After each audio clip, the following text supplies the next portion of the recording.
जी संबलपुर जिलार रेंगाली निर्वाचन मंडली अंतर्गत रेंगाली संबलपुर ठारे आज आमर नारी अधिकार अभियान आरंभ होता एवं आमर विधायक सम्मान्य सुदर्शन हरिपाल नेतृत्व में कार्यक्रम चली आपण मैंने जानते सारा ओडिशा रे वर्तमान नारी अधिकार अभियान चली विजु जनता दल मुख्य नवीन पट्टनायक आह्वान रे समस्त महिला शक्ति आज प्रत्येक जिले में एकत्रित होकर सरकार विरुद्ध में आवाज उठाउछन्ति विक्षोभ कर प्रतिवाद सभा होछि।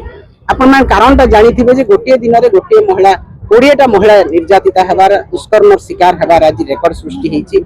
एनसीआरबी रिपोर्ट अनुसार आज यौन निर्यातना महिला यौन निर्यातना भारत वर्ष में ओडिशा 1 नंबर होछि, जहाँकि अत्यंत दुख लज्जा एवं परितापर कथा। गोटे सरकार आईन श्रृंखला नियंत्रण करि पारु नाहंती, गोटे सरकार महिला मानकर हिंसा नियंत्रण करि पारु नाहंती। आज गोटे दिन में 20 रु 22 महिला दुष्कर्म शिकार होउछन्ती, गण दुष्कर्म शिकार होउछन्ती। क्रमागत भाव में 2 वर्ष हैला प्रत्येक दिन हत्या निर्यातना महिला दुष्कर्म आज बढ़ी बढ़ी चली एवं सबुठो बड़ कथा हैला याकू सरकार नियंत्रण करि पारु नाहंती। सरकार हाथ बांधी बसचन्ती, हाथ छाड़ी देलेनी। एठी आईन रो शासन नाही।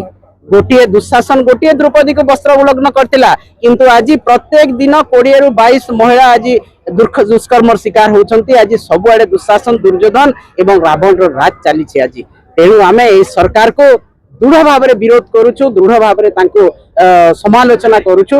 ये सरकार आज महिला मान को सुरक्षा देबारे विफल होइछन्ती।